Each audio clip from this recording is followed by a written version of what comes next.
الرحمن علم القرآن خلق الإنسان علمه البيان الشمس والقمر بحسبان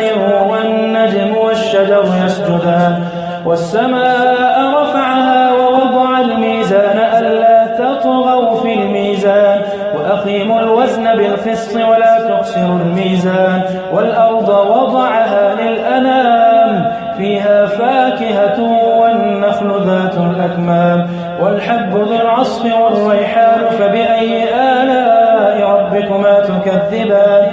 خلق الإنسان من صلصال كالفخار وخلق الجان من مارج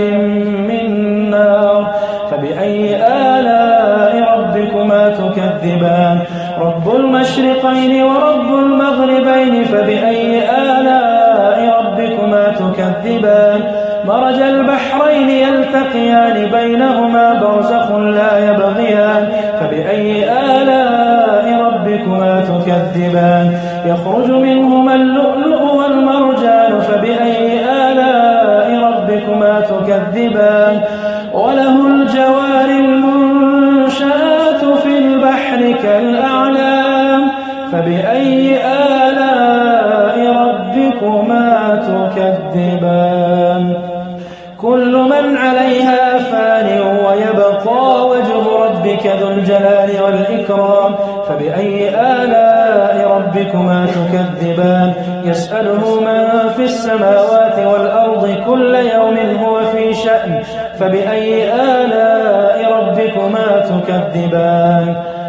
سنفرغ لكم أيها الثقلان فبأي آلاء ربكما تكذبان يا معشر الجن والإنس إن استطعتم أن تنفذوا من أقطار السماوات والأرض فانفذوا لا تنفذون إلا بسلطان فبأي آلاء ربكما تكذبان فبأي آلاء ربكما تكذبان يرسل عليكما شواظ من نار ونحاس فلا تنتصران فبأي آلاء ربكما تكذبان فإذا انشقت السماء فكانت وردة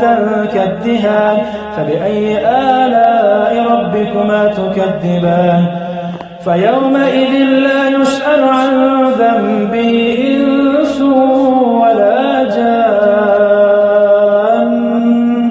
فبأي آلاء ربكما تكذبان يعرف المجرمون بسيماهم فيؤخذ بالنواصي والأقدام فبأي آلاء ربكما تكذبان هذه جهنم التي يكذب بها المجرمون يطوفون بينها وبين حميم آن فبأي آلاء ربكما تكذبان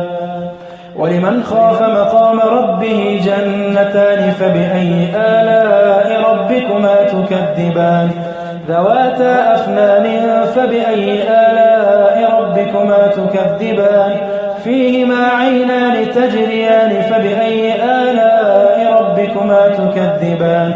فيهما من كل فاكهة زوجان فبأي آلاء ربكما تكذبان متكئين على فرش بطائنها من استبرق وجنى الجنتين دان فبأي آلاء ربكما تكذبان فيهن قاصرات الطرف لم يطمثهن إنس قبلهم ولا جان فبأي آلاء ربكما تكذبان كأنهن الياقوت والمرجان فبأي آلاء ربكما تكذبان هل جزاء الإحسان إلا الإحسان فبأي آلاء ربكما تكذبان ومن دونهما جنتان فبأي آلاء ربكما تكذبان مدهامتان فبأي آلاء تكذبان فيهما عينان نضاختان فبأي آلاء ربكما تكذبان فيهما فاكهة ونخل ورمان فبأي آلاء ربكما تكذبان فيهن خيرات حسان فبأي آلاء ربكما تكذبان حور مقصورات في الخيام فبأي آلاء ربكما تكذبان لم يطمثهن إنس قبلهم ولا جان فبأي آلاء ربكما تكذبان متكئين على رفرف خضر وعبقري حسان فبأي آلاء ربكما تكذبان تبارك اسم ربك ذي الجلال